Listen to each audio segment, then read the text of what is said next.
I'm Alexis and she's... I'm Jen. So we are both from Bicol region.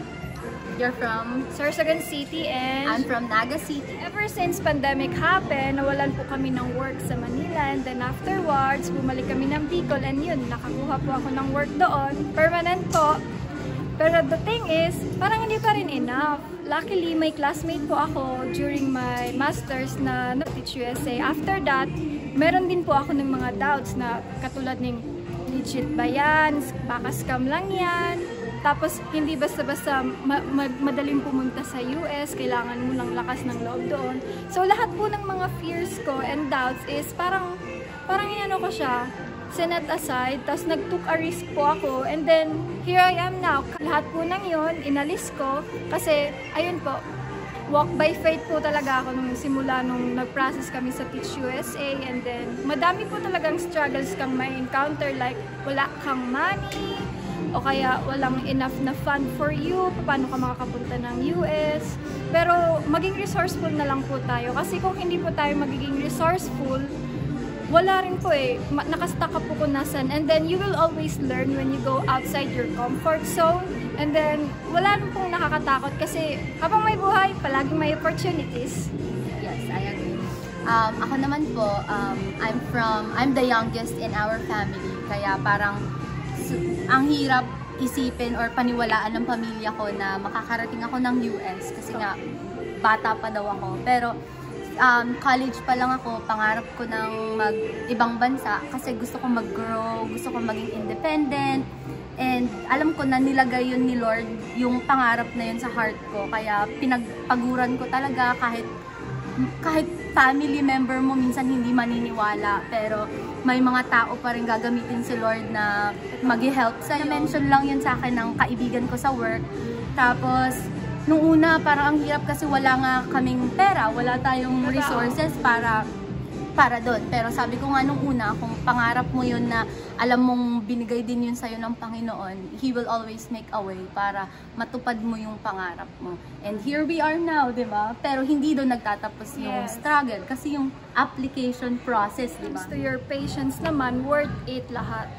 Ngayon, dati pinoproblema ko kung paano ako magbabayad ng ganito, tuition fees, o kaya kung ano-ano pa na kailangan kong bayaran, bills, utilities, pero ngayon, pinoproblema ko pa din siya. Pero yung thing is, hindi ka na ganun ka-stressful because you can manage, you can start to budget money na. Kasi dati kahit gustong-gusto mo mag-budget, wala. And then the thing is, yung kagandahan po sa Teach USA, train ka po nila. So, kapag na-interview ka na, parang naglalaro ka na lang kasi yung naka-trial and error ka na po sa WISE app po ng Teach USA.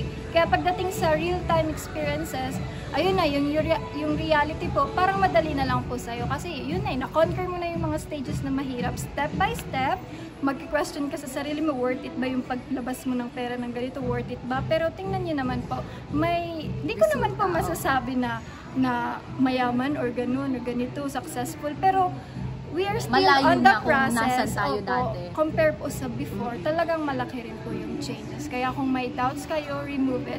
Kasi kung gusto niyo naman po gumanda yung buhay niyo, si Lord, palagi pong nandyan sa inyo, magbibigay siya ng instrument sa inyo like agencies, Teach USA, mentors such as Ma'am Gemma, Ma'am Hazel, and then Sir Ayi. I don't forget about you.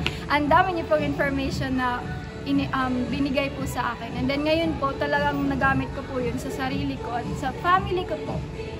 Yun. Ang madaming ibang mga agencies, pero para sa akin, ang kaibahan ng Teach USA, kasi nasa Pinas ka pa lang, talagang hinahasa ka na nila sa mga problemang pang-US. So, pumunta ka man dito, iba pa rin pag andito ka na, pero may background knowledge ka na. So, hindi na ganun kahirap at kahit anong oras pwede kang mag-message kina Ma'am Gemma, kina Ma'am Hazel.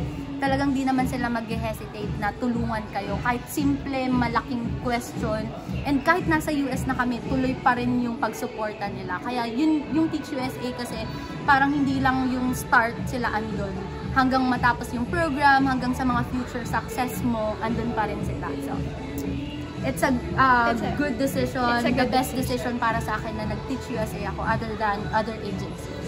And lastly is Teach USA is committed to their client. They will connect you to the people or school district that can help you solve your problem or kanang mga madami kang ma-encounter na unexpected na never mo pa na-encounter nung nasa Pilipinas ka, na dito talaga masusubok lahat. Pero si Teach USA, isa siyang foundation, community of teachers. Kahit di mo kakilala yan, i-connect ka kung isa yung instrument na makakatulong sa'yo. Kaya Kung may pangarap ka, you have to work for it. go for it. And no questions, talagang take the risk. Yeah. Talagang commitment, di ba? Commitment, prayers, patience, Yes. plus maging resourceful ka din.